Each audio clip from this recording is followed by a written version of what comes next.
Hello everyone, and today I'll be reading Don't Chew the Royal Shoe by Kate Leake.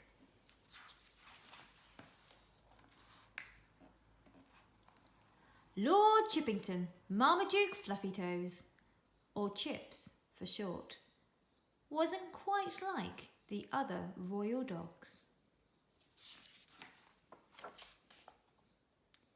He never wanted to chew any of the proper royal chewy toys in the Queen's splendid palace. He didn't like the squeaky crown, or the plastic pony, or even the cuddly corgi. Unfortunately, the only thing Chips ever wanted to do was chew the royal shoes. "Bad shoe," said the Duke. "Simply horrid," said the Queen. Poor Chips. He really wanted to be a good royal dog, but shoes were just so chewy.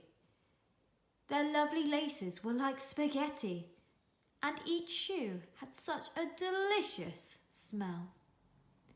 So, each morning, Chips would sneak off very secretly to find another shoe to chew. He was a very kind dog, though, so he only took one shoe from every pair.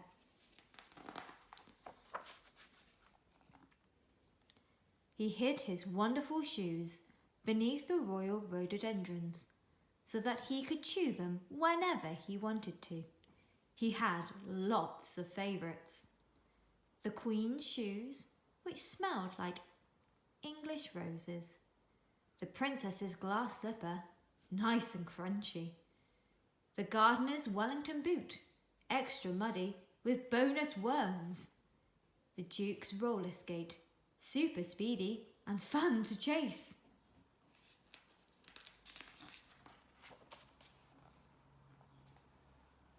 Very soon, Chips had chewed his way through the entire royal shoe collection. The royal footmen had to hop around, trying to hide their holy socks. The princess had to go dancing in one tango shoe. And the Queen had no matching shoes to wear to the royal garden party. "What is one to do without one's other shoe?" she exclaimed.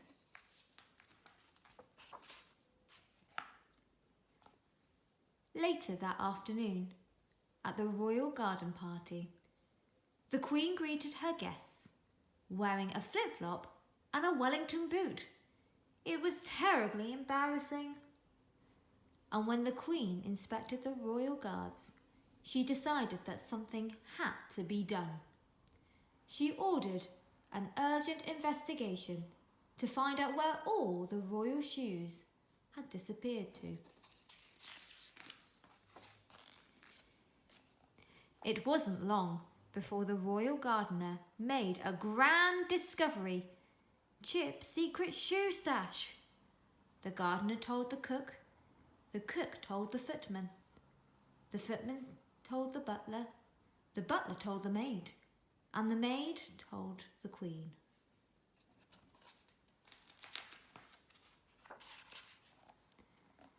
The Queen was not amused. Her best slipper was full of holes, and her coronation sandals was in shreds. "One is most disappointed, Lord Chippington." The Queen ordered her servants to put every shoe in the whole palace well out of reach. She told Chips that he must only chew the proper royal chewy toys in future. Then she took away his crown and sent him to bed with no dinner.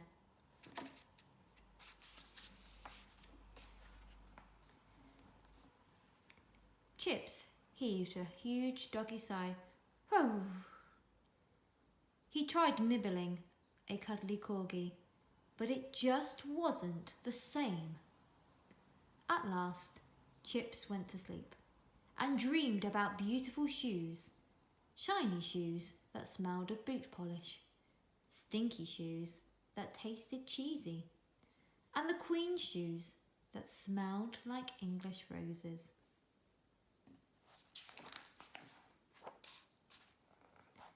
But in the night, while the palace was sleeping, Chip suddenly woke up. His royal doggy ears heard a strange and curious creak.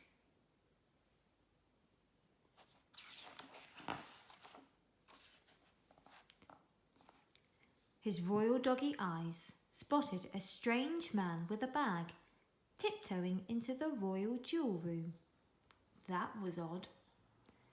Then his royal doggy nose sniffed something absolutely amazing. The biggest, smelliest, and most magnificent pair of boots. Chips knew he shouldn't, but he couldn't help himself. He just had to have a chew on those brilliant boots. But he barely started chewing the first boot when the odd man with a bag tiptoed out of the royal jewel room. "Oi!" hissed the man. "Give me back my boot!" But Chip loved his special boot. He didn't want to give it back. Before the man could grab it, Chips was off in a royal doggy dash.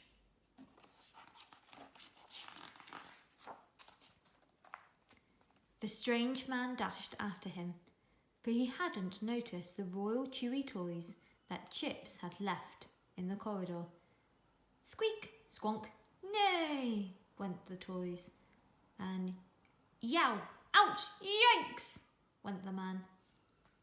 And crash, skitter scatter, whoosh, went the royal jewels as they spilled out of the man's bag and tinkled onto the shiny marble tiles.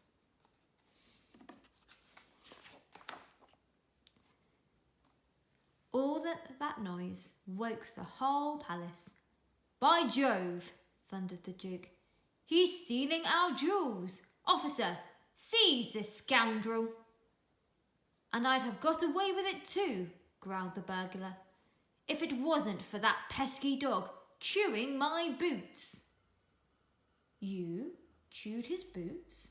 exclaimed the Duke. "What a clever chap!" "He chewed his boots!" cheered everyone. "What a hero!"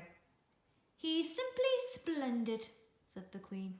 "One shall arrange a royal parade in Lord Chippington's honour."